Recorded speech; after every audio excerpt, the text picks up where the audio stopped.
lunch, bring it back, and go into closed session, because closed session may take us a couple hours. All right, so just as a heads up. Okay. All righty. Next is the Educator Preparation Committee. Commissioner Grenner-Shire, will you please reconvene the committee? Thank you. Good morning, colleagues. I would like to reconvene the Educator Preparation Committee. Before we begin with the remaining 3 agenda items, it was called to our attention that the incorrect motion was read into the record on agenda item 4B, adoption of teaching performance expectations and program standards for the PK3 Early Childhood Education Specialist Instruction Credential. I will need the members who made the motion and seconded the motion to withdraw the motion that was voted on yesterday. And that would have been Chair Sloan made the motion and Commissioner Heredia seconded it. I hereby withdraw my motion.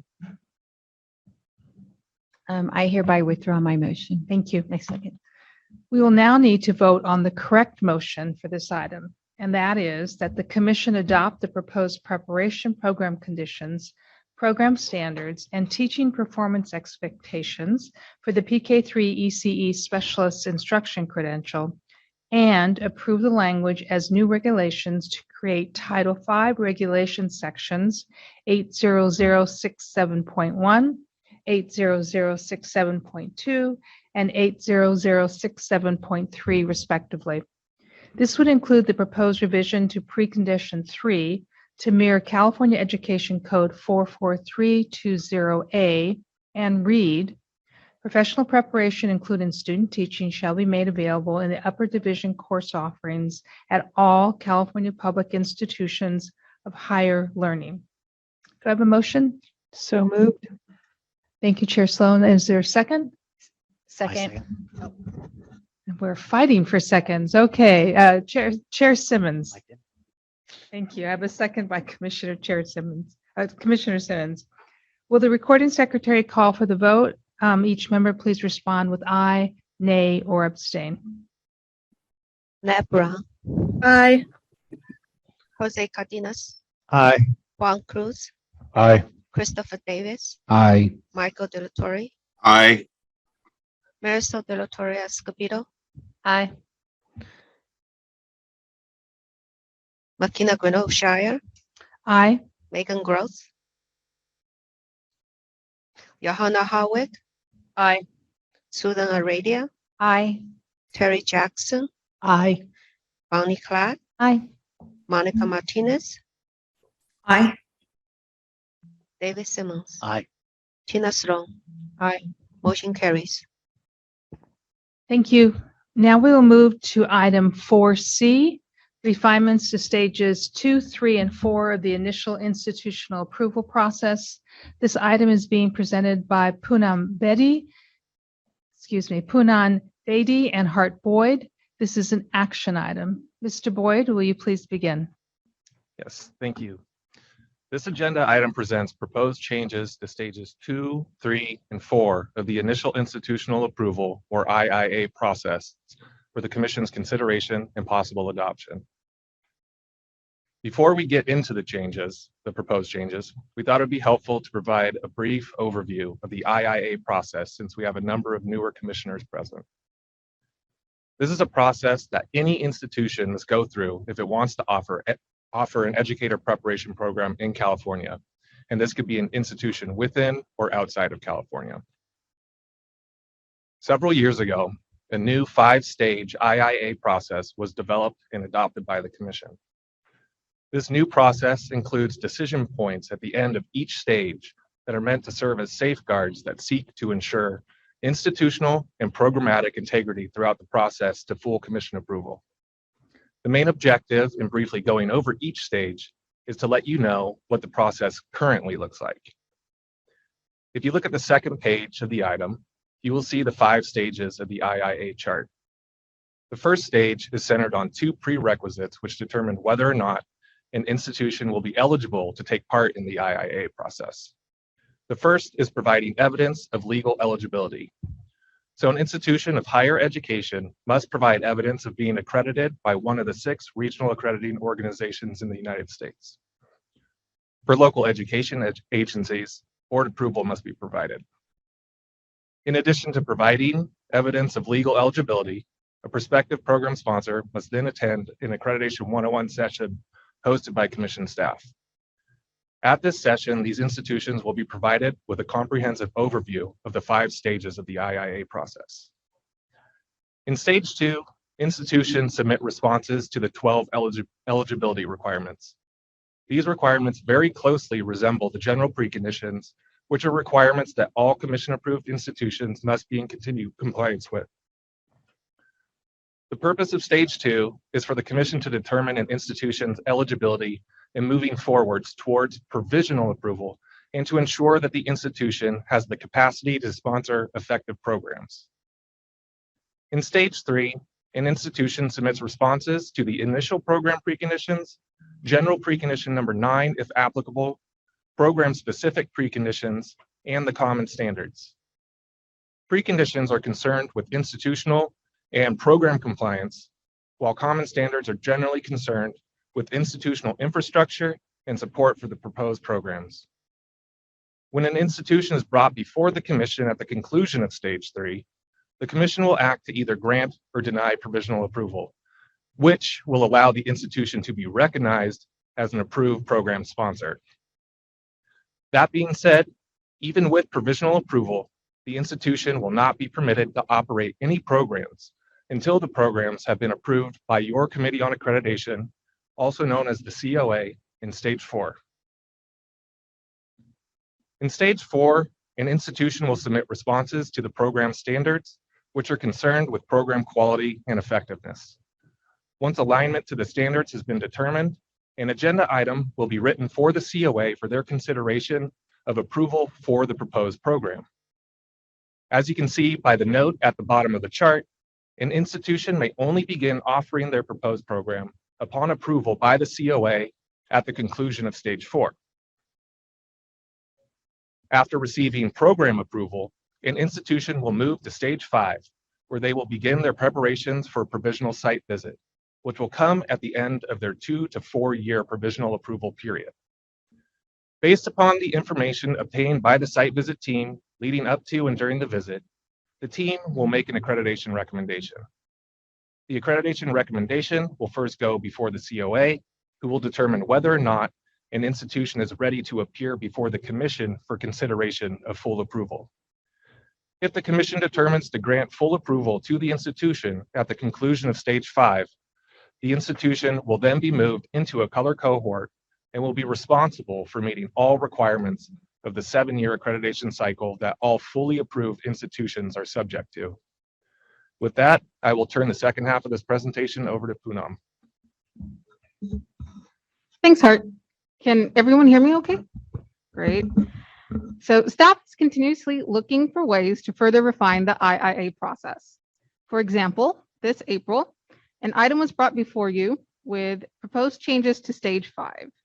These changes, as noted on the bottom of page 1 of this item, were ultimately adopted. Today, staff is proposing changes to when preconditions are addressed in the IIA process. I will discuss these proposed changes first in Stage 2, then in Stage 4, and then conclude with Stage 3. I recognize that this is not a chronological order, but the goal is that all of this makes sense by the end of this presentation. So if you would please turn your attention to page 4 of the item, you will find it helpful to refer to this table as I walk through each of the proposed changes in each stage. To briefly review the table, the first column notes the 3 stages that we are reviewing today. The second column notes what institutions currently respond to in each of these stages. The third column notes the proposed changes staff is recommending the Commission take action on today. First, we'll take a look at the Stage 2 row. Currently, institutions only respond to the 12 eligibility criteria in this stage. The first change that we are proposing is to move the 2 initial program preconditions from Stage 3 into Stage 2. The 2 initial program preconditions being 1, the demonstration of need, and 2, collaboration in program design and implementation. We've noticed that when Stage 2 and Stage 3 items go before the Commission, an institution's demonstration of need is of particular interest to commissioners. Thus, moving the initial program preconditions to stage 2 will provide an institution an opportunity to demonstrate the need for their proposed programs and provide commissioners context for that need earlier in the IIA process. Making this change will also allow the institution to build the foundation and the partnerships it will need to effectively operate educator preparation programs in California. As Hart mentioned earlier, the stage 2 eligibility criteria closely resemble the general preconditions. So staff is also proposing that general precondition 9 be moved to stage 2. As noted in this item, general precondition 9 is only applicable to institutions of higher education. To summarize the changes being proposed in stage 2, in addition to the 12 eligibility criteria, staff is proposing that institutions in this stage also respond to the 2 initial program preconditions and, if applicable, general precondition 9, as noted in the 3rd column of the stage 2 row. Next, we will take a look at stage 4, which is the last row of this table. This is a stage in which institutions respond to the program standards. Staff is proposing that program-specific preconditions, which institutions currently respond to in stage 3, be moved to stage 4. This change would allow institutions to now singularly focus on developing their proposed programs in alignment with these standards. This change would also mean that any questions that arise when looking at an institution's response to program-specific preconditions would be answered more completely because that institution would have already have responded to program standards. What do I mean by this? Let's take, for example, an institution that wants to offer a teacher induction program. One of the teacher induction preconditions that they will respond to is number 4, which states that a candidate's ILP goals must be developed within the first 60 days of enrollment in the program. So if an institution currently in IIA responds to this precondition in stage 3, this institution knows that the development of ILP goals in 60 days is a requirement, but they have not yet mapped out the process in its entirety for review. Reviewers and commissioners may still have questions about what the ILP goal process looks like, but in stage 3, an institution will likely not have a fully developed response to those questions. Whereas if these preconditions were responded to in stage 4, an institution would have information about the complete design of the program, as they would have already provided those details by virtue of responding to the program standards. In making this change, the COA would be able to see the responses to the program-specific preconditions and program standards together. This will provide the COA greater context with which to determine whether or not to grant initial program approval at the conclusion of stage 4. The COA has extensive experience looking at both program-specific preconditions and program standards together, as they already do so as part of initial program review, or IPR. IPR is a process by which already commission-approved institutions add an additional educator preparation program. Summarize this proposed change for the stage, shifting the program-specific preconditions to stage 4 of IIA would align IIA with accreditation processes such as IPR. We'll finally take a look at that stage 3 row of this table. Moving the initial program preconditions and general precondition 9 earlier to stage 2, and moving the program-specific preconditions later to stage 4 would mean a stage 3 item that would go before the commission, if these proposed changes are adopted, would illustrate how the institution singularly focuses on alignment with the common standards. Responses to the common standards would describe how the institution is establishing infrastructure, institutional support, and oversight for the proposed programs. One overarching way to think about these proposed changes is by imagining a funnel or an inverted triangle. We're hoping that these changes will allow institutions that are in IIA to take a top-down approach, from whether or not they're eligible to operate educator preparation programs in California, which would be stage 2, to establishing institutional and foundational level support and structures needed to offer those proposed programs, which would be stage 3, the next level in that inverted triangle, to thinking about their program design and program compliance through detailing how they will adhere to relevant program standards and preconditions in stage 4. This would allow an institution in IIA to continue to narrow their focus as they progress through these 3 stages. In conclusion, staff is recommending the commission adopt the changes proposed in the table on page 4 of the item. If these changes are adopted, staff will update the IIA 5 stages chart. An example of what that updated chart will look like, minus the edits, is included in the appendix. Staff would also update the COA's procedures manual, their accreditation handbook, and notify the COA at its next regularly scheduled meeting, which is in about 2 weeks. For institutions that are currently in the IIA process, the impact of any changes adopted by the commission would be determined by staff on a case-by-case basis. With that, staff is available to answer any questions that commissioners may have about this item. Thank you. Thank you, Ms. Beatty and Mr. Boyd.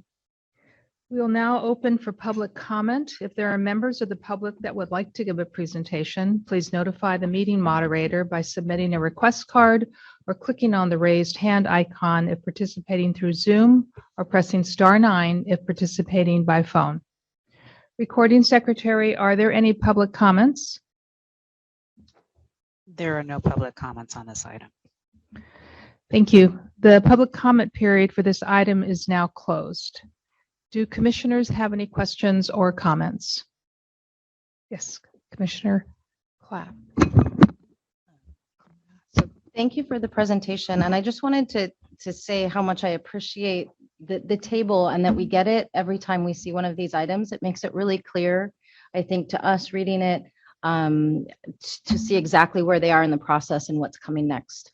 I also really appreciate the responsiveness that you are showing to the process in wanting to make these changes in response to questions that we ask, and to make it more clear for everyone.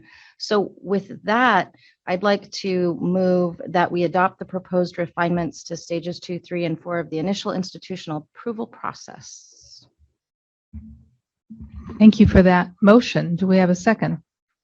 Okay, this is an action item.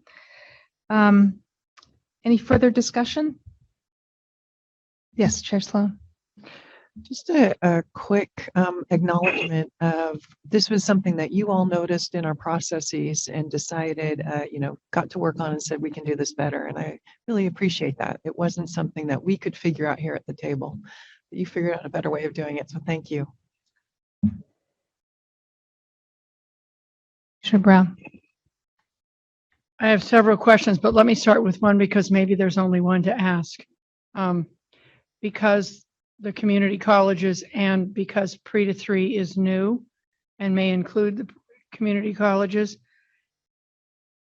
will this process will then be part of the program development of the new P-3 credential? Yes? Hi. Oh, good. Hi. Looking forward to working with you on this. So with the PK3 credential, at the moment, statute allows only institutions that are baccalaureate granting to offer an educator prep program. Now, that's now, right? And we're all working on all kinds of new things.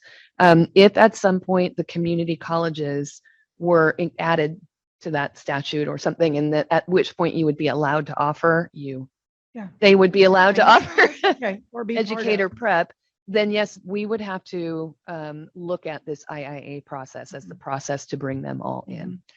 So the bachelor's programs, as well as the graduate schools of education that currently have credentials, or what?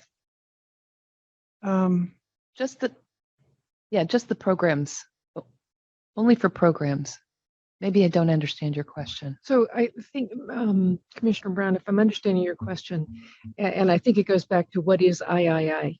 IIA. It's initial institutional approval for entities that are not currently accredited by the commission or working with them. They're seeking the opportunity. This is not about program approval, it's about institutional approval. And so I think Okay. that Ms. Sullivan's remarks about the community colleges are not currently institutions that are applying for recognition by the commission to offer educator preparation programs. That's not part of the law that was anticipated. So in terms of program, I think what your reference is, if I'm understanding it, to the PK3 credential is going to be all about program approval, which is a different Okay, thank you. process altogether that involves the people at this end of the table also. But they'll be back when that topic comes up. So the institutions that are approved now are all in, there's a lot of institutions, including all the CSUs, all the UCs, many privates, and others that have come in the years I've been here, but haven't been fully invested in it because it was because your sector has not been involved in that as much. yet. We have probably over 80 institutions of higher education that are recognized and approved by the commission to offer educator preparation programs of all kinds.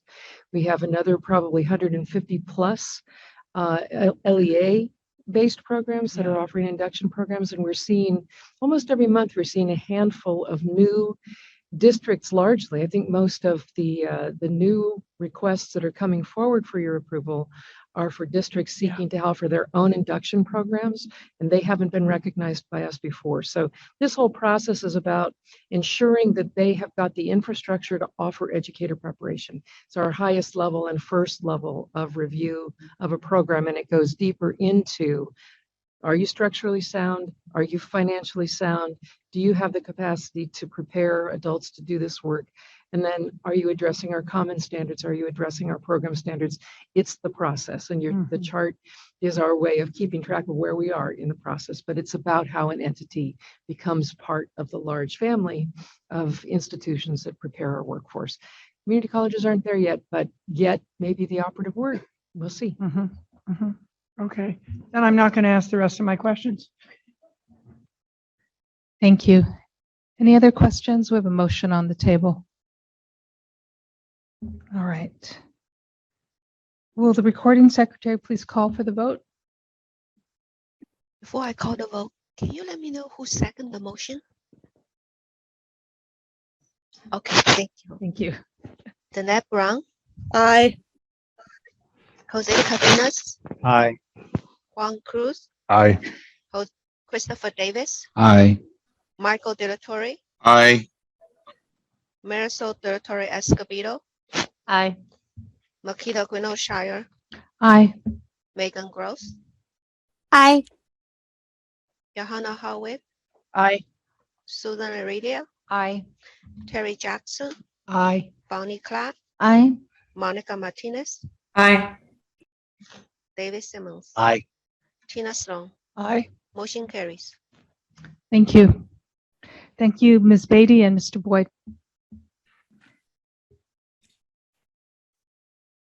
The next item is 4D, proposed adoption of the passing score standard for the revised California subject examinations for teachers, multiple subjects, Subtest 3, also known as CSET, MS Subset 3.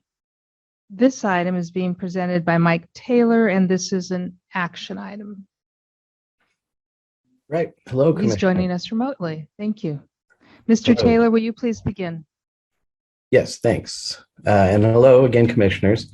I'm here to talk to you about standard setting today, specifically setting a new minimum passing standard for the CSET multiple subjects subtest 3. In 2019, the State Board of Education adopted new California art standards for public schools. And in response, the commission began working with our contractor to develop an updated version of several exams, one of them being CSET multiple subjects subtest 3.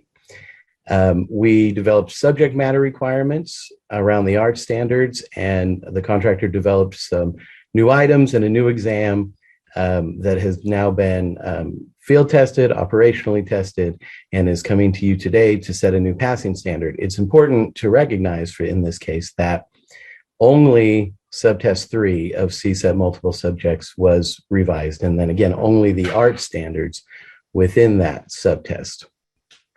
As you know, the development of a new CSET is a multi-stage process, and this is one we've been working on for a couple of years. The process is outlined for you on page 2 of the item, and you can see that we are already down at the bottom of this, at the end of this process, adoption of a passing standard by the Commission.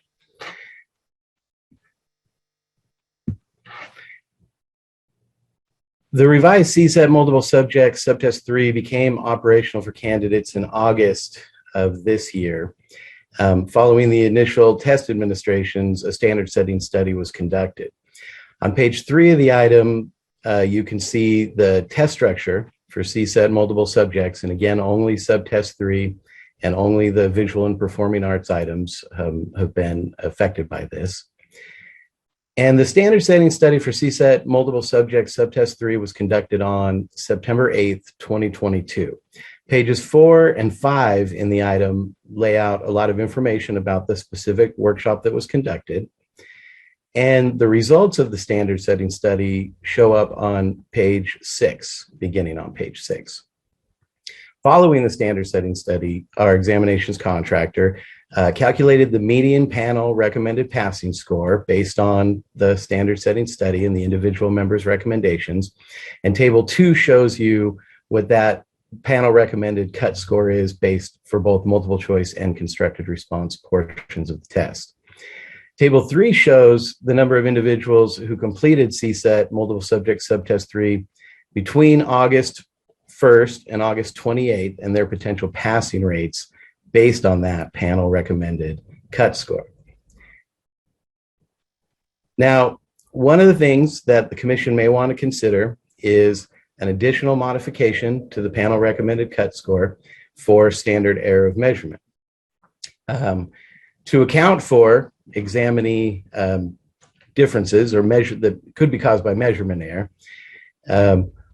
you might apply a standard error of measurement adjustment as you've done on numerous CSETs and other exams before. And this is again to sort of make up for any measurement error that may occur in an examinee's score because they, for whatever reason, weren't able to best demonstrate the knowledge that they may already have regarding these subject matter requirements. Table 4 on page 8 of the item shows the potential pass rates with for the same set of examinees who have taken this test, 317 of them. And it shows the passing scores by different groups and different standard error of measurement adjustments that the Commission may decide to use along with the panel recommended cut score.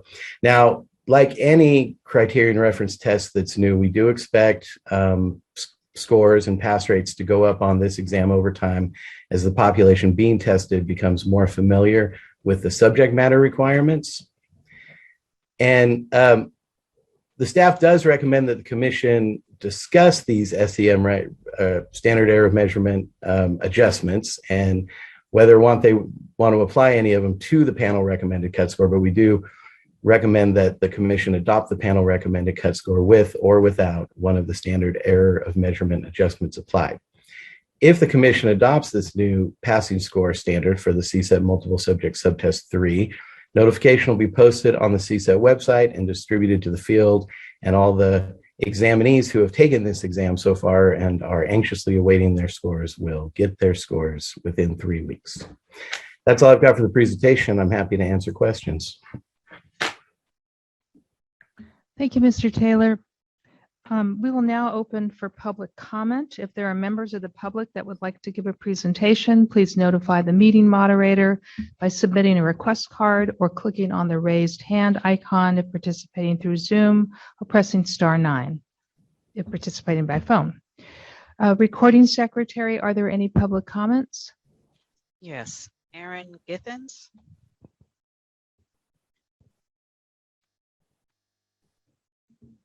Is it on? Awesome. All right. Hello. Good afternoon, morning. I'd like to briefly introduce myself. I'm Erin Githens. I used to serve as the liaison from Student CTA, but now that I have made it through COVID, I've taught through the whole pandemic. I am now the liaison through CTA. So it's exciting to be here with you in this capacity. So I did have a few questions for you, and that I hope you guys consider is, are you confident this assessment is valid proxy for subject matter knowledge? Have you provided sufficient alternatives for the candidates to show subject matter competency?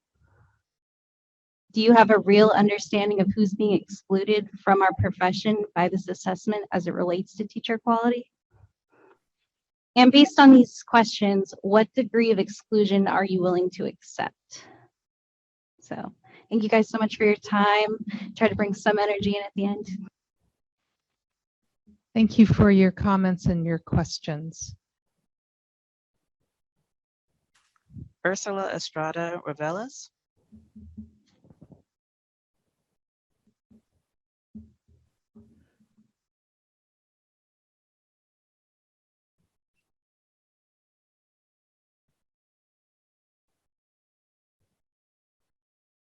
Good afternoon. Regarding item 4D, I would like to thank the Commission for their hard work on this matter.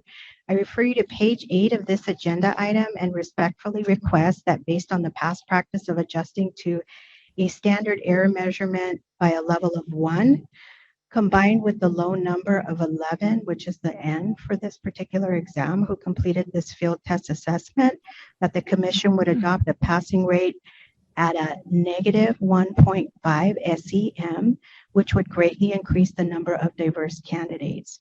For example, this would impact our African American candidates from the recommended cut score, resulting in only 58% passing to 92% passing, and the number of candidates with Latin American roots to 95%, up from the recommended cut score, which would only result in 66%. Given that the number of elementary multiple subject holders is likely one of our largest candidate pools, and that these candidates impact our ability to diversify most of our other programs, I ask the Commission to make this decision on 4D. Thank you.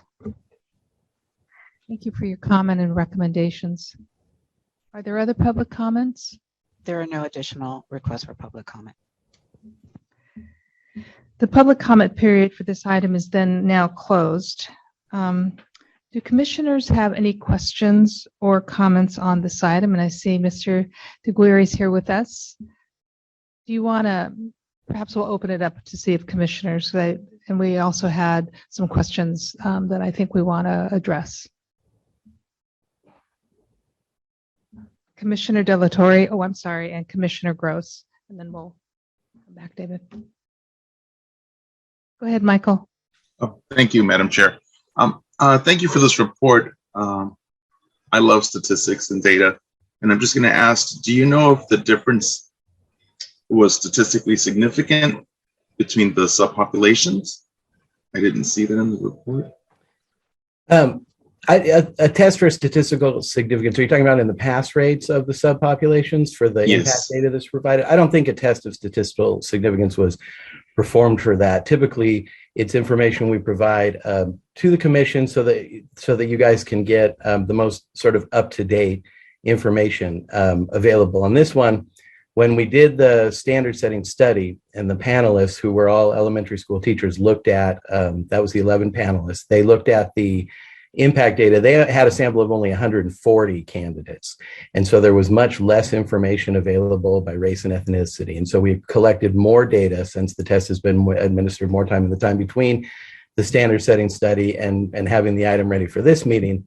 We were able to collect more data and come up with a sample of 317. So it's really just designed to give you an idea, but because all of these statistics are sample dependent, they're based specifically on this group of 317 people. So we can't say with a whole lot of assurity that the same pass rates would apply to a different group of 317 candidates. But in the past, we have found that certain patterns do persist. Thank you. And my next question is, when the art section was revised and redone, how is it who is in charge of making those decisions, and how are we sure that there isn't any bias inherent in that? Those are great questions. All of our exams are developed from the ground up by committees of educators. And so in this case, with CSET multiple subjects, Subtest 3, and the revised art and music and the new theater and dance exams, which were all kind of put together on a similar timeline. It starts with committees of educators who come together in two forms. One is a bias review committee, and the second one is a content review committee. So the bias review committee is made up of individuals around the state, educators, some retired educators from a lot of different backgrounds, trying to represent as many of the different student backgrounds as we can in the state. And they review all the materials, starting with the subject matter requirements, and then all the draft items and associated materials that end up being field tested. They review all of them for two things, for bias and sensitivity on the one committee. And then any comments they have, any concerns they have, any edits they have, go to the content review committee, what we call the subject matter advisory panel, which is a committee made up of educators. So in this case, it was elementary school teachers. And then they review all the bias review comments and take in consideration what they're looking at. And they look at every subject matter requirement and the items that measure them to make sure that they're appropriate for the credential, for the job that the credential is authorizing. That's the kind of content construct validity that we work on for these exams. And also that they're factually correct, and that the items actually measure the standards, in this case, the subject matter requirements that they're intended to measure. So from then, we go out to field testing, and field tests are conducted on all the items. Now, at every step along the way, at any of the committee meetings and after field testing, if these items are problematic in any way, they get tossed out. They get edited, they get deleted, so that by the time we come to this place, after 2 years of work on this, we feel as confident as we can that we've done everything we can to eliminate bias, and we've created a content valid and a construct valid exam measuring the subject matter requirements that describe the knowledge for this credential. And is there any assurances that there's diversity along the entire way with all the subcommittees?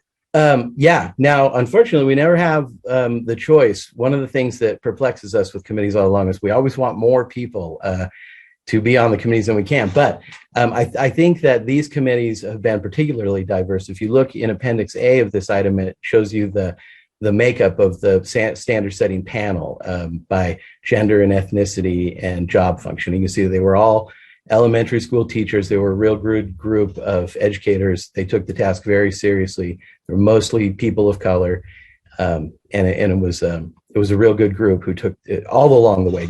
Not just the standard setting panel, but all of the subject matter advisory panels. And I've met with every one of them all the way along the way, and they've all been great groups.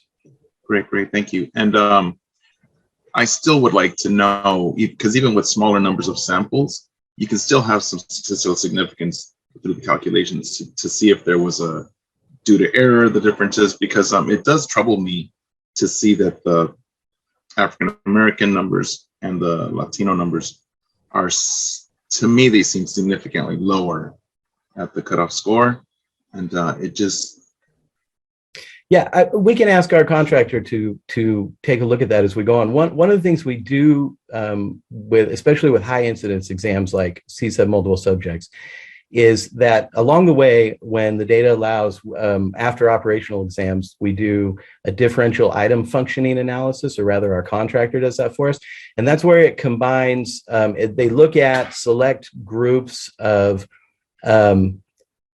similar ability examinees from different subgroups, and they compare them on an item by item basis to look for exactly what you're talking about, which would be what we call a diff flag, and it could be a potential indicator of bias. So specifically what they look at in that analysis is that examinees who we believe have similar abilities in the content area, who should all be performing in the same way. If we see in that analysis that there's a difference in how they're performing by race or ethnicity, then those items are flagged, and then they'll go to a review to look for some potential bias to see if we can see what that might be.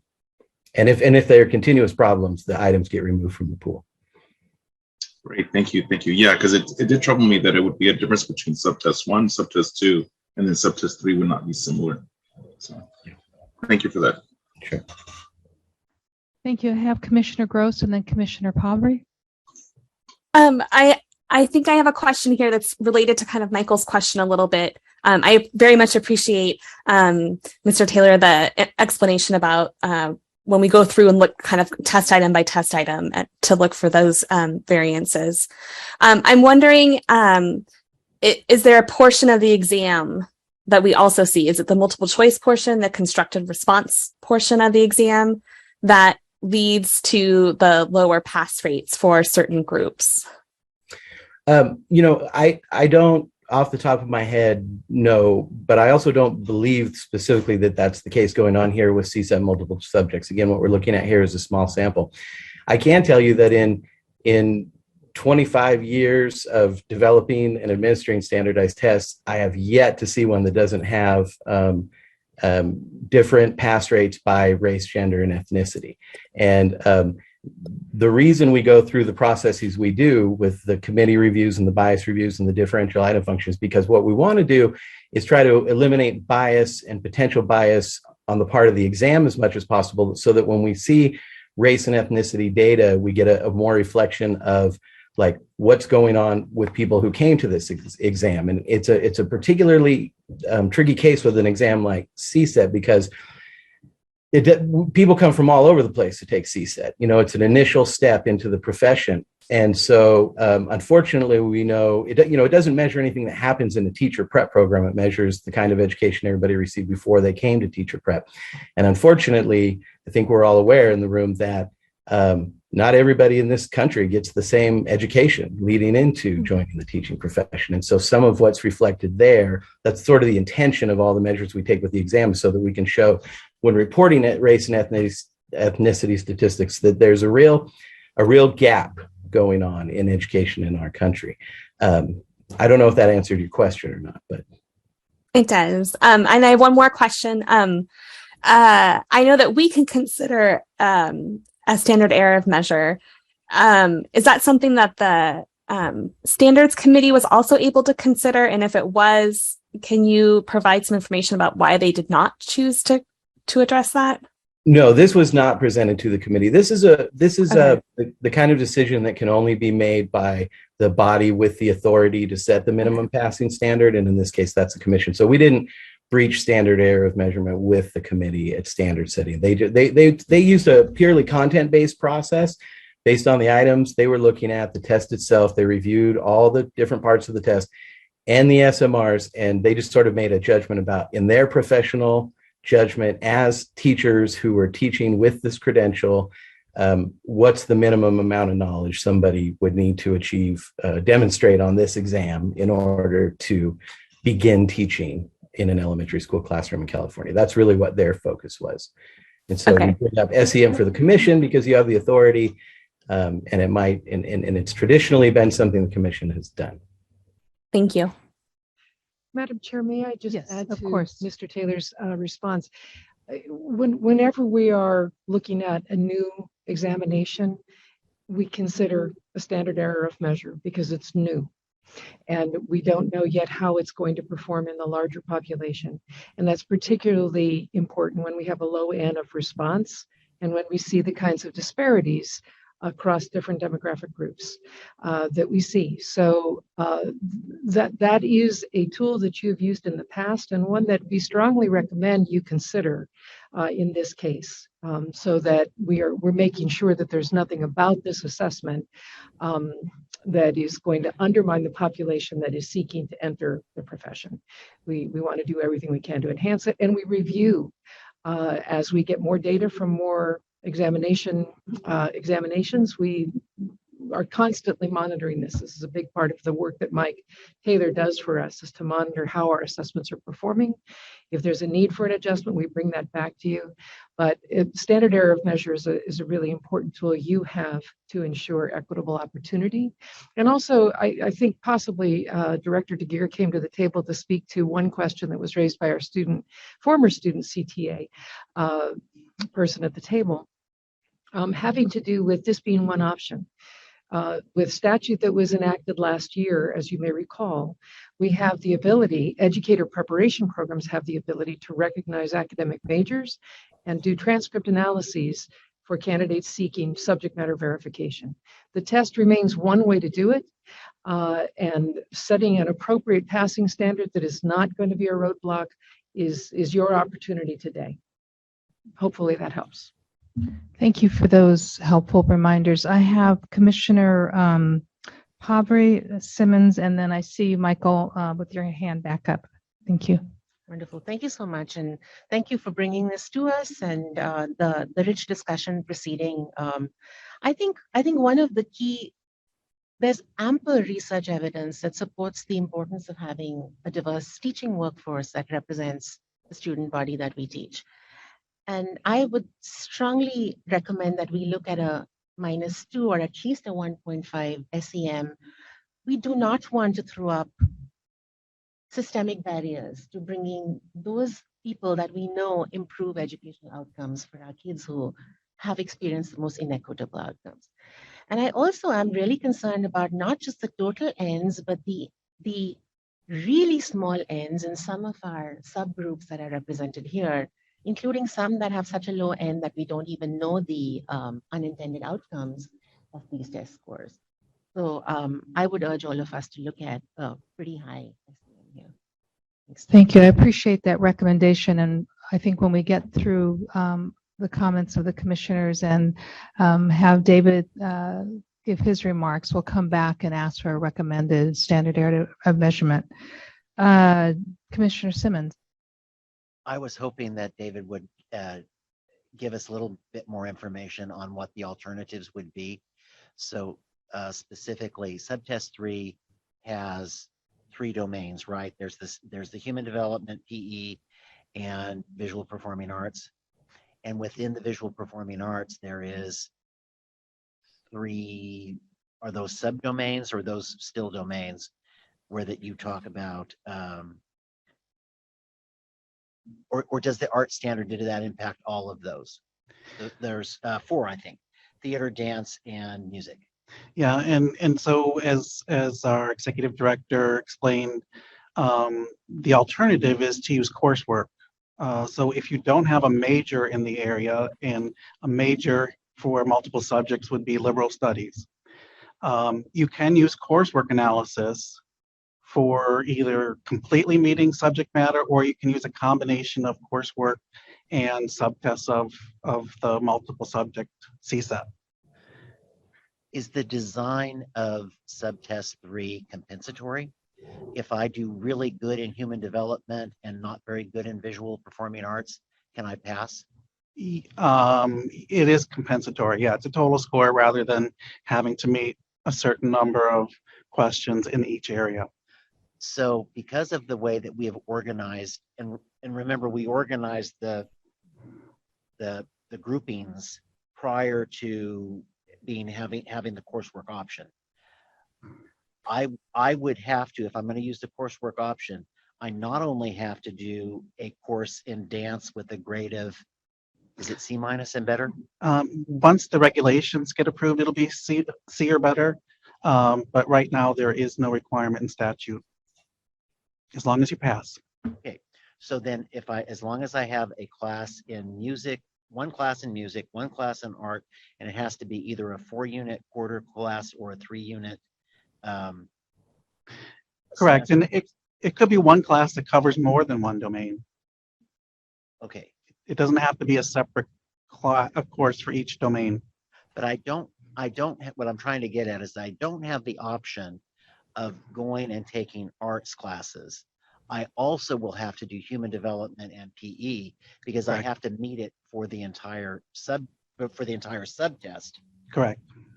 So I think we might want to relook at the way that we've structured our tests, knowing that this is, that the reality has changed since I think it was 99 when we created the structures that we have.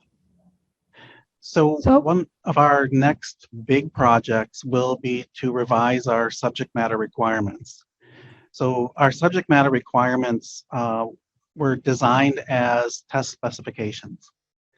And after AB 130 now, they're also being used to determine whether or not someone's coursework meets those requirements.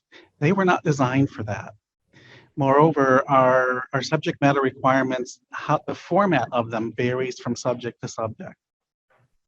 So we are working internally on deciding what do we want our subject matter requirements to look like so that they have a consistent look across subject areas and have a similar level of detail.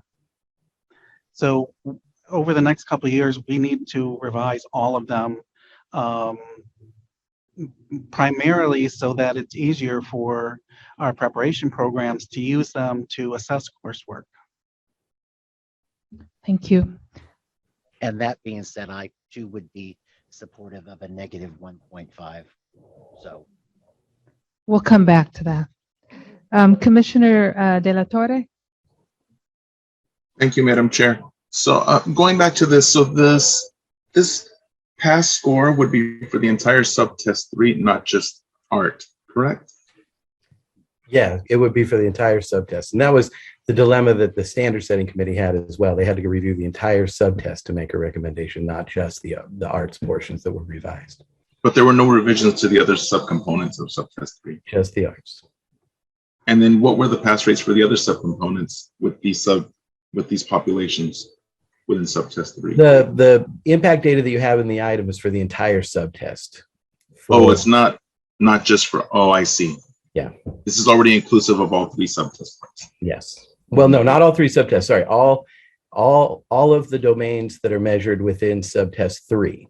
Correct. The 3. That's what I meant. I'm sorry. Yes, sorry.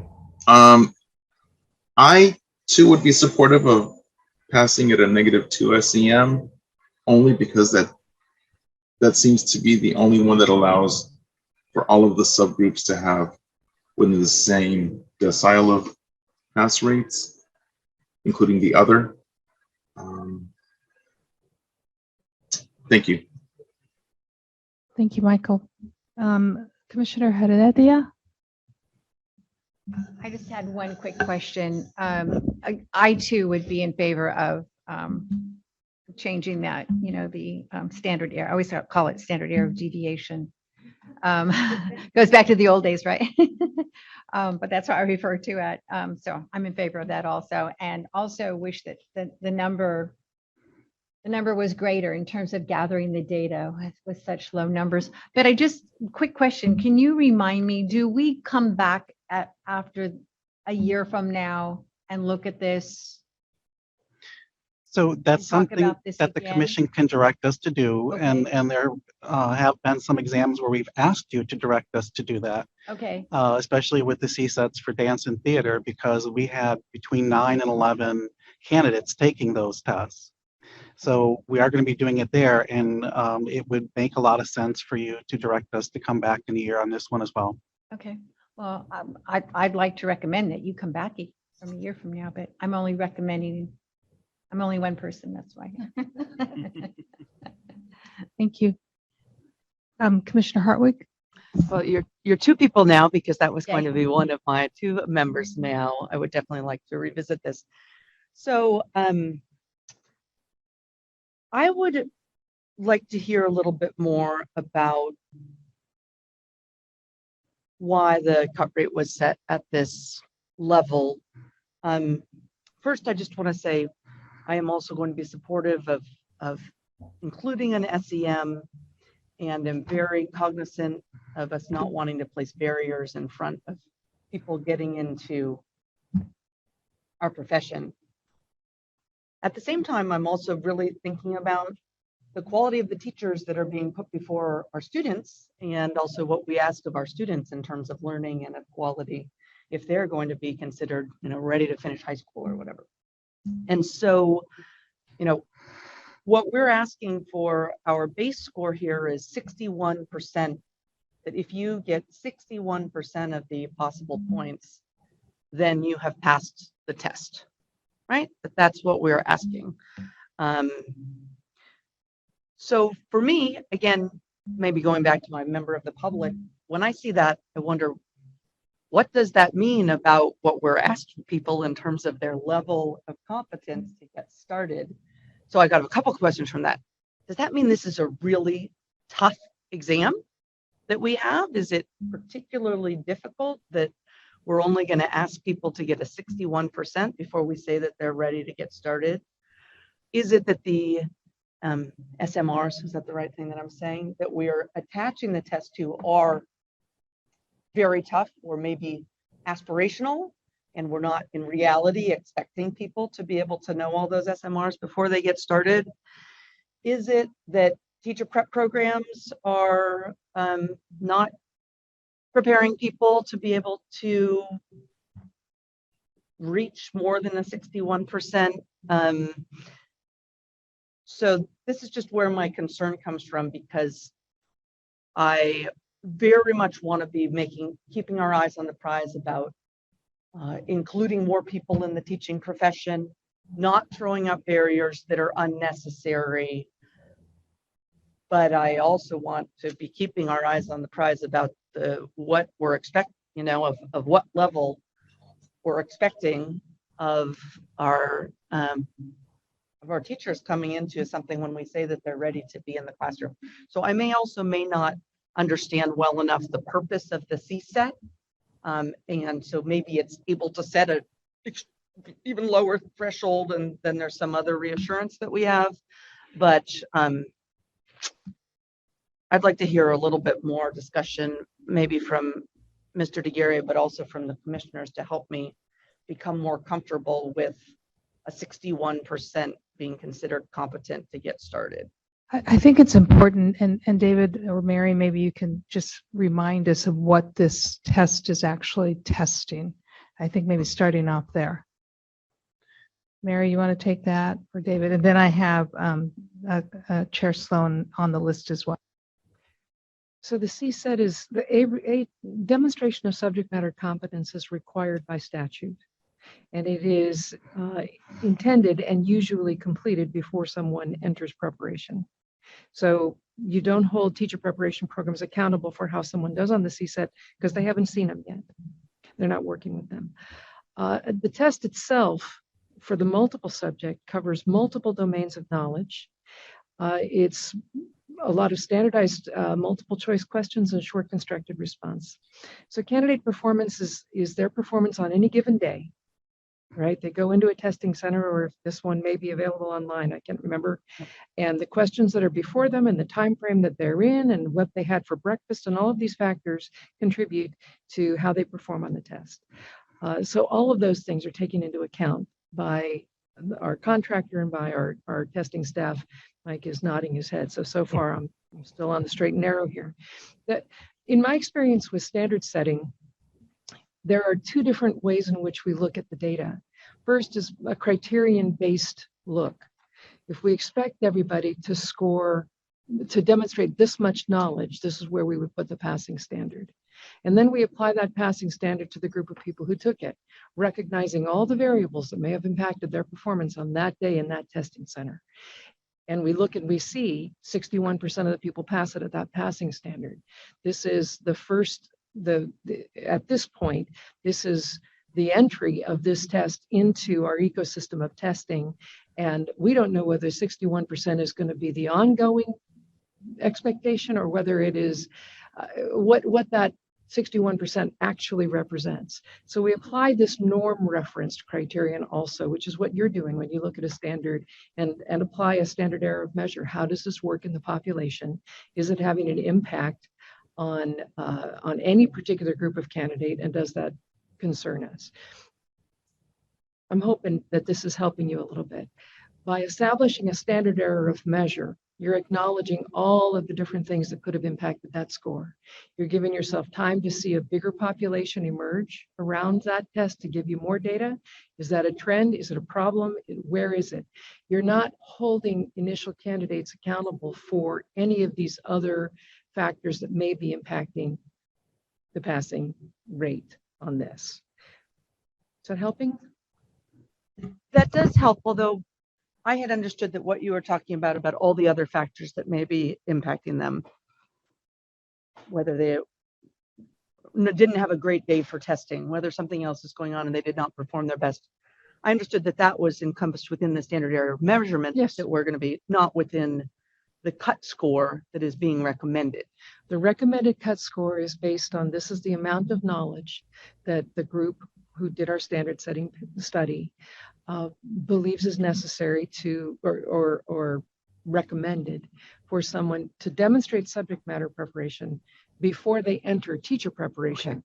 And I will also say that this is before you begin to work in teacher preparation on how the content knowledge that you're going to be expected to teach gets organized, methods classes, clinical practice, all the ways in which whatever knowledge you brought to that test, it gets drawn out, it gets amplified, it gets put into practice through a year of teacher preparation.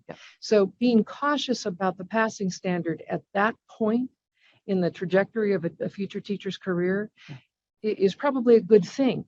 To put too much weight on it is going to is going to constrain, is what it's going to do. Constrain the people who are eligible then for teacher preparation, right? And the legislature, I think, has, in the actions they took last year, I think put a stake in the ground around we need to allow multiple entry points because too many people are being held back at this point of entry and therefore don't have the opportunity in teacher preparation to learn their content and to get deeper and to perform it on a performance assessment. There are many more things that happen between passing a CSET and getting your credential. And I think all of us would agree, subject matter is a really important foundation. You must have it if you're going to be a good teacher. But preparation is going to amplify, to teach you, to move you deeper into that work, such that by completing an accredited preparation program and the assessments built into that, we have a level of confidence that you're ready to teach. We can't make that judgment based on a CSET score. It's do you have potential to learn well in a teacher preparation program is really what that decision around CSET is. That's my view of it, and there may be other views. That helps me understand. Oh, were you about to? Yeah, and one other thing that's kind of unique to this subtest is if you're someone who's interested in becoming an elementary teacher, you're not really thinking about teaching human development, Phi-Ed, and the arts, because most schools have a specialist who teaches those. So we've got those all in this subtest, which is probably not a strength for many people who want to go into elementary ed. Commissioner Simmons? Oh, can I just respond to Mary, just to say that helps me very much understand the purpose of the test within the steps, because it is when you just read the information that we're testing what we believe a minimally competent person entering the profession should have, that frames it in a different way. But now that I understand this is the knowledge we think an individual should show before they enter the teacher preparation arena, that frames it in a very different way.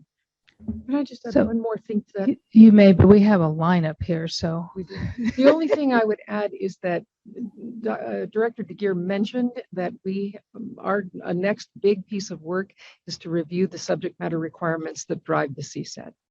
We need to reset there based on statute that's just passed, based on emerging expectations about the role of testing, and that will have an impact on all of our tests as well downstream.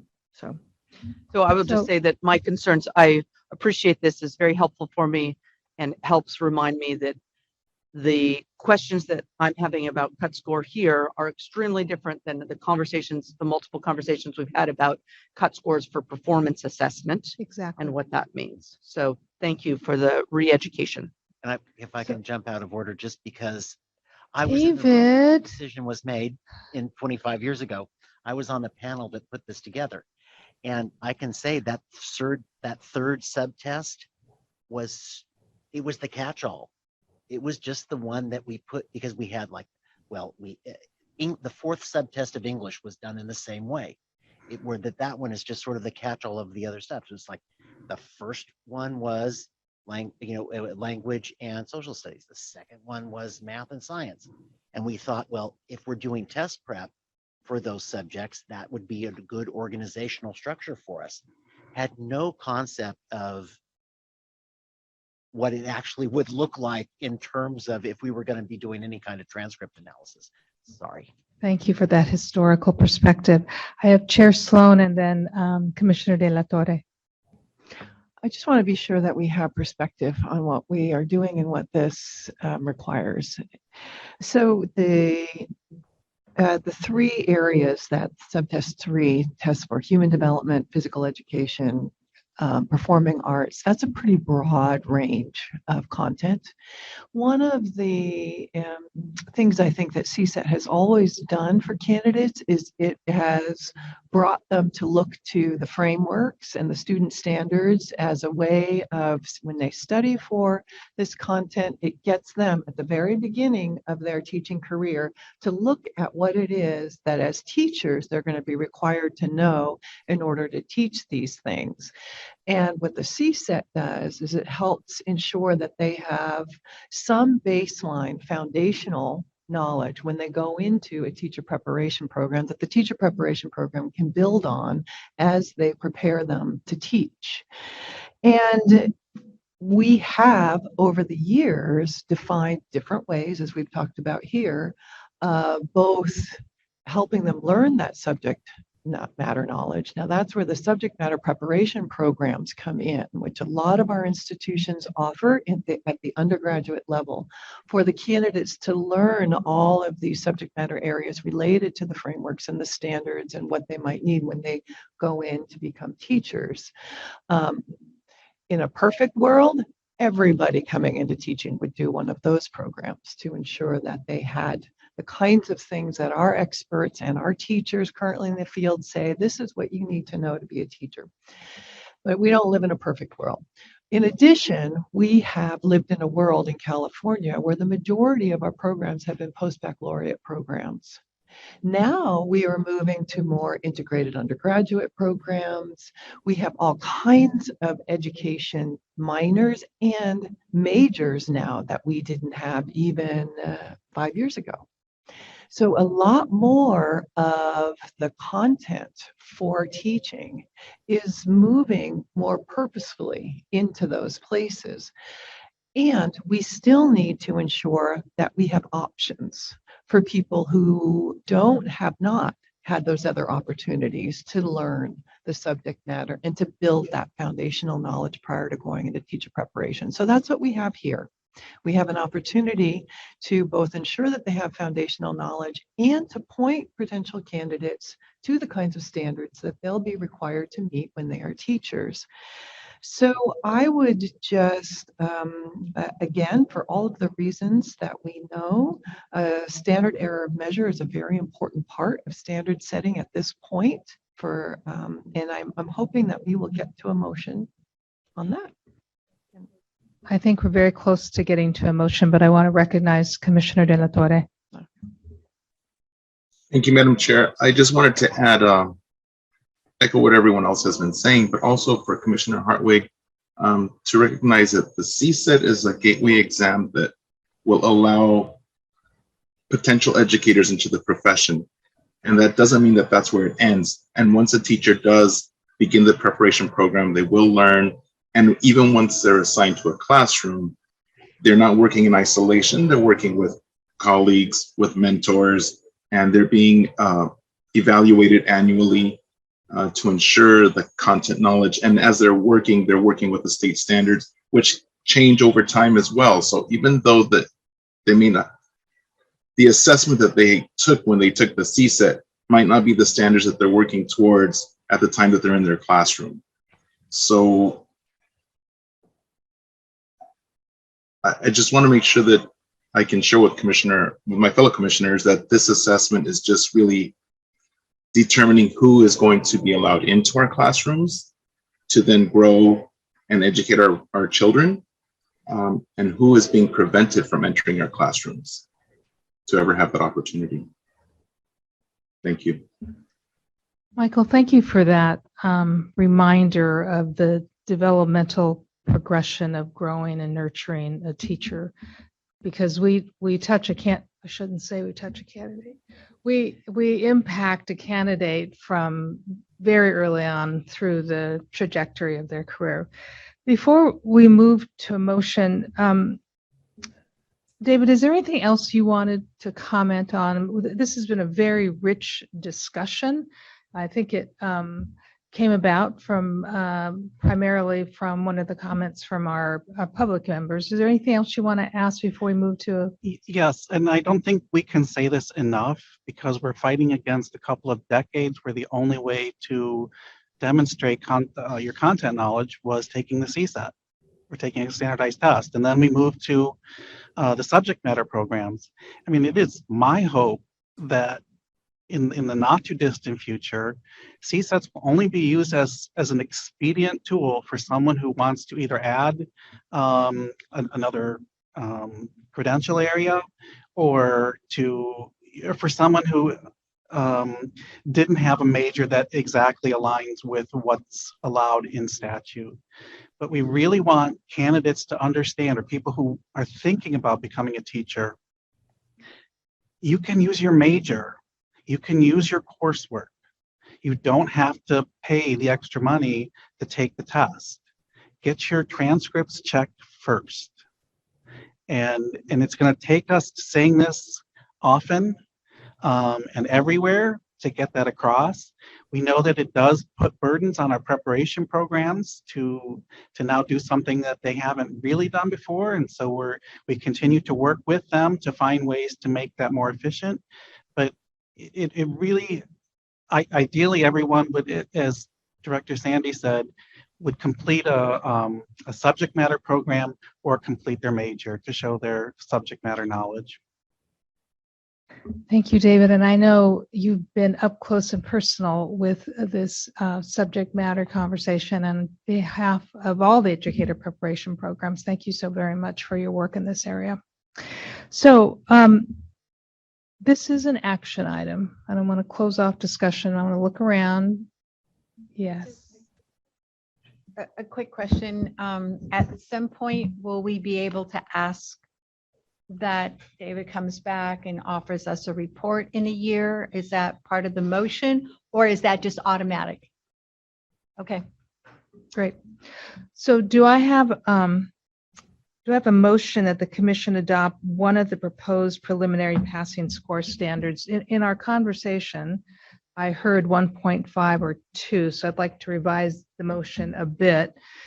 If we can have some agreement on what the standard error measurement should be. Let's have a motion to begin the discussion. David? I move a -2. Okay, is there a second? And revisiting it in no more than a year. Is there a second? Second. Go ahead. Funny. Commissioner Klatt seconded. Is there further discussion about setting it at negative? Yes, go ahead. Chair Sloan. I was just going to respond to the no more than a year. Can we just say around a year, when it works for? I will accept that friendly amendment if Bonnie will. Yes, absolutely. Okay. So I have a motion by Commissioner, we already did that, Marquita. So I think we have a motion on the table to set it at -2. Is that right? Okay. Will the recording secretary call for the vote? Each member please respond with aye, nay, or abstain. Danette Brown, Aye. Jose Cardenas, Aye. Juan Cruz, Aye. Christopher Davis, Aye. Michael De La Torre, Aye. Marisol De La Torre Escobedo, Aye. Akita Quino Shire, Aye. Megan Gross, Aye. Johanna Howitt, Aye. Susan Iridia, Terry Jackson, Aye. Bonnie Clark, Aye. Monica Martinez, David Simmons, Aye. Tina Sloan. Aye. Motion carries. Thank you all. And I want to thank Mr. Taylor for this presentation and your responses to the questions and your continued good work on this matter. Thank you. You're very welcome. All right, colleagues. The last item for today is 4E, the proposed adoption of a passing standard for the education specialist edTPA performance assessment. This item is being presented by Mr. DeGear. I cannot keep doing this. That's all And right. Mr. Taylor. Also joining them are Nicole Marino, Stanford Center for Assessment, Learning, and Equity, and Kelly Crawford and Lori Kroger, Evaluation Systems Group of Pearson. This is an action item. Mr. DeGuire, will you please begin? Good afternoon, Commissioners. This agenda item presents for your review and potential adoption a passing standard for the California Education Specialist edTPA performance assessment for mild to moderate support needs and extensive support needs credentials. The Commission acted in December 2020 to make the successful demonstration of proficiency on a performance assessment a requirement for education specialist candidates for the preliminary credential. And Education Code Section 44259 was amended to include this requirement. At your August 2022 meeting, you approved the edTPA Special Education Handbook for California as meeting the requirements of the Commission's assessment design standards and directed the assessment's sponsor, the Stanford Center for Assessment, Learning, and Equity, or SCALE, to conduct a standard setting study. This item presents a recommended initial passing standard based on that study. The study was held on September 28th with 7 California Education Specialist Preparation Program faculty. They are listed in Appendix A. The panel reviewed the 19 scoreable portfolios that were submitted by candidates during the 2021-22 academic year. Evaluation Systems Group of Pearson staff led the panel through the briefing book method of standard setting, and this method is described in Appendix B. Basically, the briefing book method is an evidence-based standard setting method intended to develop an appropriate and defensible cut score that can be supported with a validity argument. Throughout the standard setting event, the following context statement and guiding question were used to provide a common framework in which all participants could anchor their decisions. So the statement was, think about whether this candidate is a teacher who is just at the level of knowledge, skills, and ability required to perform effectively the job of a new education specialist teacher in California public schools for students with mild to moderate support needs or extensive support needs. And the guiding question, what score, the sum of all rubric scores of the edTPA, represents the level of performance that would be achieved by this individual? After reviewing the descriptive and summary data, as well as a discussion with the whole group, panelists were asked to individually make an initial recommendation cut score. They were then provided with impact data, which you have in Appendix C, to help inform their final recommendation. After reviewing the impact data and a whole group discussion, panelists were asked to individually make final recommendation for the cut score. Individual panelists recommended passing scores between 39 and 41. And Table 4 on page 5 shows the distribution of recommended cut scores. The mean score was 40.1, the median was 40, and the mode was 41. And the panel's final recommendation was 40. This is almost identical to the passing standard of 41, which was adopted by the Commission for the general education edTPA handbooks that also have 15 rubrics. Because of the small number of portfolios that were available to the panel, it is challenging to extrapolate the data to the entire population of candidates who will be taking the edTPA Special Education Handbook for California. Therefore, the Commission should consider applying a standard error of measure for the initial passing standard. The table on page 6 provides options for applying a standard error of measure. The Commission had a similar situation last February with the CSET theater and dance exams. The subtests for those exams were taken by only 11 candidates or fewer. At that time, the Commission adopted the recommended passing score and applied a -2 standard error measure. The commission also directed the exams vendor and staff to collect a year's worth of data, conduct a new standard setting study, and present the results to the commission for consideration. Staff recommends that the commission take a similar approach in setting an initial passing standard for the edTPA Special Education Handbook for California. So staff recommendations are: 1, that the commission establish a passing standard for the initial implementation at the recommended score of 40, with the application of a -2 SEM, making the actual initial passing score 37.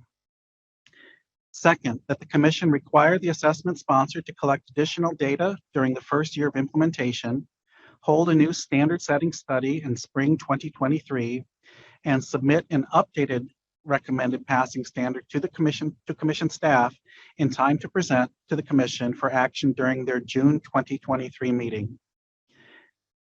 Third, we recommend that the commission retain the option of adjusting the passing score for the first operational year if the new standard setting study and impact data indicate a need.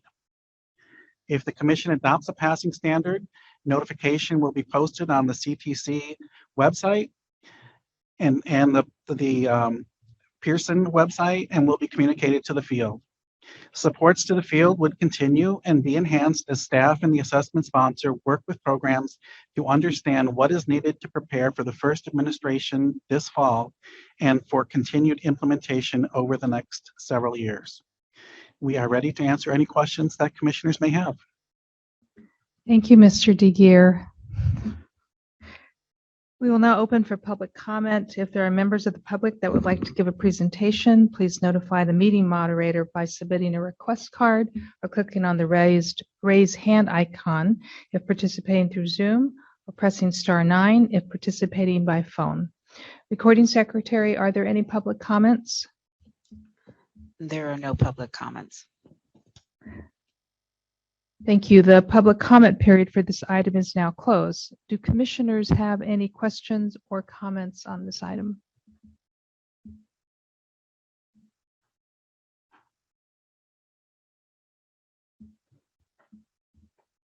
Yes. For discussion, I just want to move approval. Thank you. This is an action item, so thank you. Do you have a second? Chair Sloan?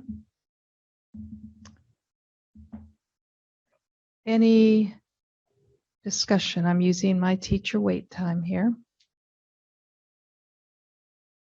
I just want to, I appreciate the committee's recommendation, all three of them. It's because I agree with them. To be honest with you, but I think they're reasonable recommendations. And I'm particularly supportive of the idea that, you look at it, you come back, you look at it again. If you need to adjust the score, then the score can be adjusted. I think that's fair. And then the data, whatever data you collect during that initial year, and bring it back to us. So I just want to thank you for the report, and then thank you for the recommendations. Welcome. Thank you. So I have a motion by Commissioner Heredia and a second by Chair Sloan. Oh, Commissioner Gross, please. Thank you. Can I just get clarification? So at the cut score of 37, I'm looking at table 7, the modeled passing rates. So at the cut score of 37, 75% of our candidates who identify as Hispanic would pass, compared to 100% of our white candidates. I'm reading that accurately, correct? You are reading that accurately, and that was a concern that we have. But part of the issue with this is that there's such a small sample. It's hard to know what exactly is going on. Okay. Okay. That just it's concerning. I appreciate that in the recommendation you have that as more data comes in, you're going to be looking at that. Can I make that as like a request as part of that? I saw that in your recommendation, right, to continue to evaluate and change the cut score as necessary. I think that's part of the motion, the way I'm reading Okay. the three-part motion, Commissioner Okay. Gross. Okay, thank you. I Commissioner- appreciate the. Quick context too, the performance assessments are different from the CSET that we were looking at before because they're implemented within a teacher preparation program. The more they're used in teacher preparation, the more the programs understand the pedagogy and the concepts and the knowledge and can integrate the kinds of teaching experiences that will support candidates in demonstrating what they know with respect to teaching in the special education environment. So this is newer for programs, and as programs become better at preparing candidates around this work, we should be seeing candidate scores better as well, which is the importance for this standard error measure as well. But that's one of the big, I think, key differences between the last report we were looking at and this one. Thank you for that reminder. Okay, will the recording secretary call for the vote? And just as a reminder, it is a three-part vote. It's on page 7 of the agenda item. Each member please respond with aye, nay, or abstain. Danette Brown. Aye. Jose Cardenas. Aye. Juan Cruz. Aye. Christopher Davis. Aye. Michael De La Torre. Aye. Marisol De La Torre Escobedo. Aye. Makita Gwinnell Shire. Aye. Megan Gross. Aye. Johanna Harwick. Aye. Susan Aradia. Terry Jackson. Aye. Bonnie Clapp. Aye. Monica Martinez. Abstain? David Simmons. Aye. Tina Stone. Aye. Motion carries. Thank you. Thank you, Mr. DeGear, Mr. Taylor, Ms. Marino, Ms. Crawford, and Ms. Kroger. Having no additional items, I adjourn the Educator Preparation Committee. Thank you, Commissioner Shire. Next is the Legislative Committee. Vice Chair De La Torre Escobedo, will you please convene the committee?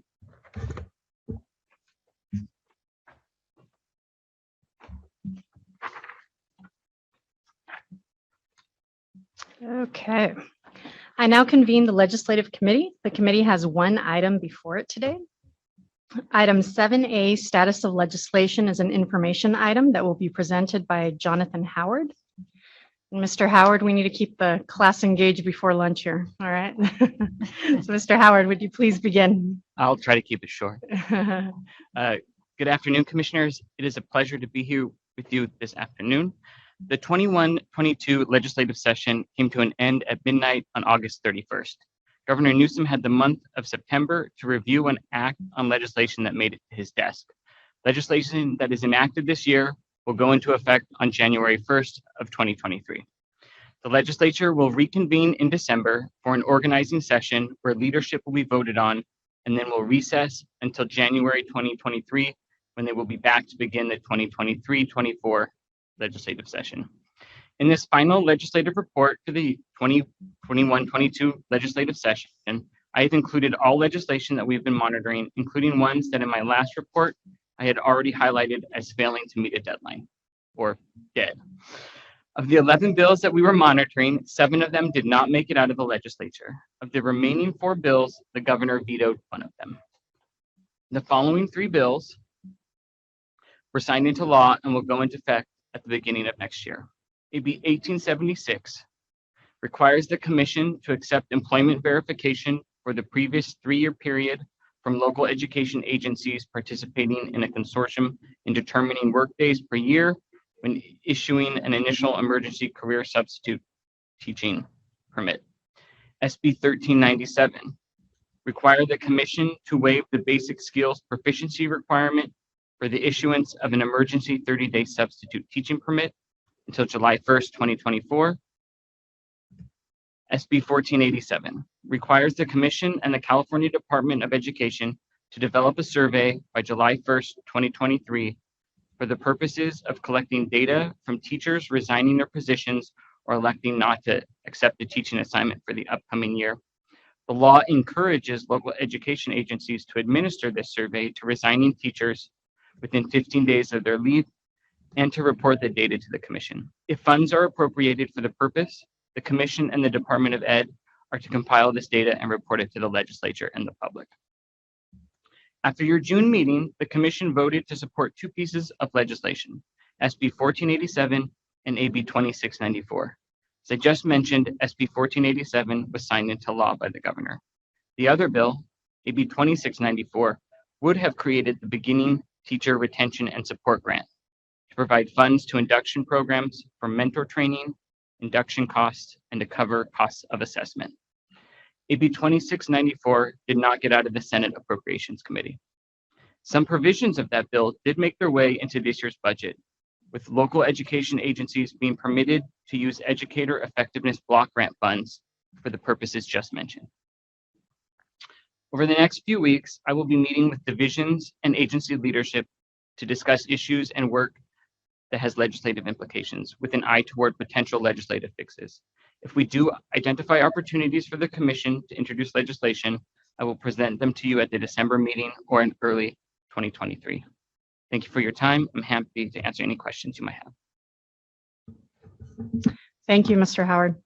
We will now open for public comment. If there are members of the public that would like to give a presentation, please notify the meeting moderator by submitting a request card or clicking on the raised hand icon if participating through Zoom, or pressing *9 if participating by phone.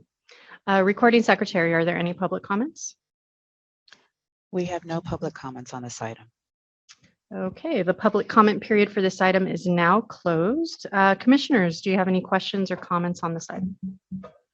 Yes, Commissioner Brown. I have a question about AB 2401 that failed. Do you have any comments about that or any thoughts that that might come back again in our lifetime? Right, for implementation of expansion grants.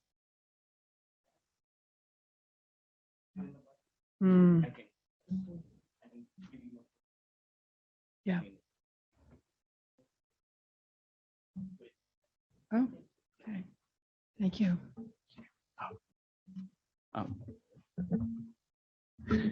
Yes, there was $20 million included in the budget for the integrated undergraduate grant program, and we will have the RFA available by the end of the month. Wow. Okay. Thank you. Commissioners, any further questions or comments? Great.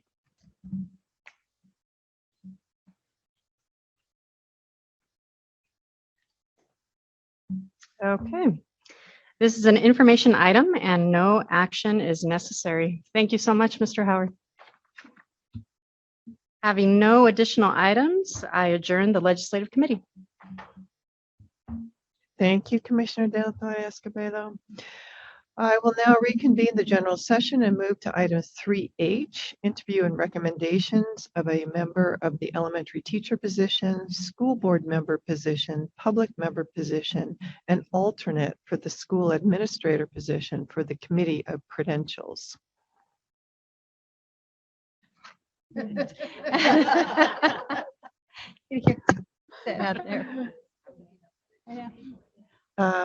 So I have the report of the ad hoc committee. Did you want to? Sure. Okay. I was very pleased to be able to serve on the ad hoc committee along with Commissioner Cruz and Commissioner De La Torre on Wednesday. We interviewed a number of excellent candidates for this incredibly important work. The Committee of Credentials, of course, is the committee that meets every month to review discipline cases and send them along to us with the recommendations of how we should proceed on the matters. So it's very important work. And we were able to interview a number of great candidates. I can share our recommendations if that's appropriate, Chair Sloan. I have them in my own notes. I can read the report, and if you all Great. have other things to say. Okay. Great. The ad hoc committee recommends to the full commission the appointment of Ebony Batiste to serve in the elementary teacher position on the Committee of Credentials. The committee also recommends Lenora Gerber be appointed as the first elementary teacher alternate and Kimberly Cantrell as the second elementary teacher alternate. The ad hoc committee recommends to the full commission the appointment of Suzanne Solomon to serve in the school board member position on the Committee of Credentials. The ad hoc committee recommends to the full commission the appointment of Jacqueline Rivera to serve in the public member position on the Committee of Credentials. The committee also recommends Gina Plate be appointed as public member alternate. The ad hoc committee recommends to the full commission the appointment of Adrian Peralta to serve as school administrator alternate. I move to approve the recommendations of the ad hoc committee. Do I have a second? Second. Second, Commissioner Davis. Further discussion?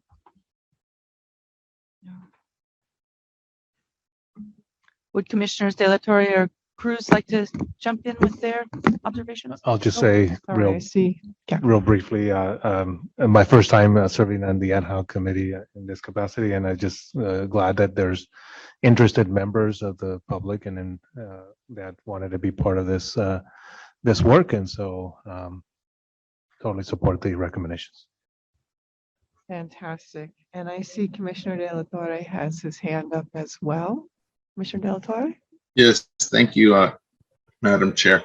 I'd just like to add that not only was I glad that there are interested members, but so very impressed at how highly qualified all of the candidates were. So I feel very confident about the work that the Committee of Credentials is doing for us, and I have 110% confidence in whatever they recommend to us. It's a great group of individuals. So thank you for this opportunity. Thank you. Any other comments? Good. Thank you to the committee and for the ad hoc committee for performing this important role as well and selecting these members. And will the recording secretary please call for the vote?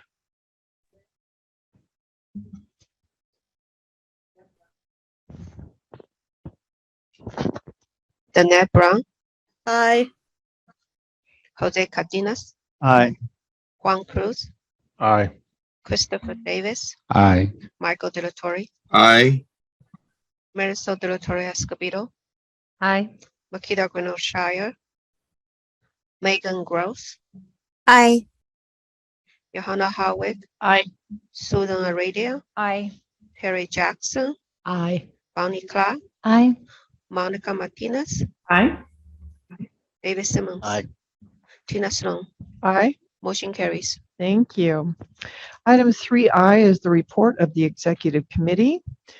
The executive committee appointed Mers Tran to serve as the educator preparation student liaison to the commission for 1 year, effective immediately. And as I said, we look very much forward to meeting our new student liaison. Item 3K is new business. The bi-monthly agenda is presented for information. And next on the agenda is audience presentations. If there are members of the public that would like to give a presentation, please notify the meeting moderator by clicking on the raise hand icon and participating through Zoom or pressing *9 if participating by phone. We have nobody else in the room to participate in person. Recording secretary, are there any audience presentations? We have no audience presentations. All right, great. Yes, Executive Director Sandy? Yes, I meant to catch this on the prior item, but I just, as a matter of new business, wanted to let everyone know that at the December meeting, we will be electing the chair and vice chair for 2023, just to be prepared. Thank you. All righty, I will now recess the general session. Members of the commission will go into closed session. The general session will reconvene after the closed session.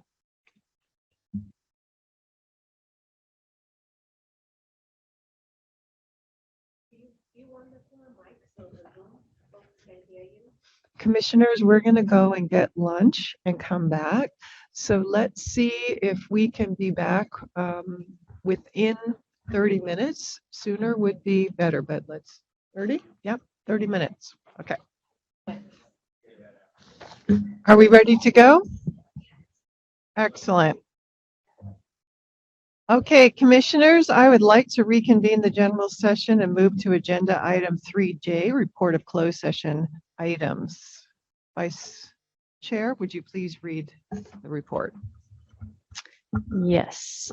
Closed session items, October 13th, 14th, 2022. The commission granted Stephanie Nurani's petition for reinstatement.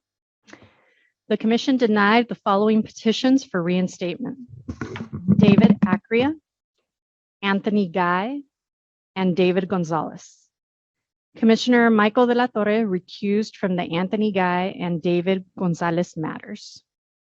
The commission adopted a decision and order in the following matters: Elia Cisneros, Christian Hansen, Lincoln Johnson, John Keller, and Kristen Meadows. The commission reviewed the transcript in the matter of Thomas Gutierrez. A decision and order will be prepared for the commission's adoption. The commission ordered a 30-day delay for preparation of the decision and order. Commissioners Michael de la Torre and Anna Marie Francois recused from the Thomas Gutierrez matter. The commission reviewed the transcript in the matter of Archer Nishioka. A decision and order will be prepared for the commission's adoption. The commission ordered a 30-day delay for preparation of the decision and order. The commission rejected the proposed decisions in the matters of David Keck, Raul Martin, Jose Ortiz, Charles So, and Jamil Wells, and called for the transcripts. The commission discussed consent calendar item number 13, Lawrence Brown III, and number 16, Jesus Caro, and remanded the matters back to the Committee of Credentials. The commission discussed consent calendar item number 25, Christine Flores, and number 36, Elizabeth Kath, and accepted the recommendation of the Committee of Credentials. And this concludes the closed session items. Thank you. I now adjourn the October 2022 meeting of the Commission on Teacher Credentialing. The next meeting is on December 8th and 9th, 2022.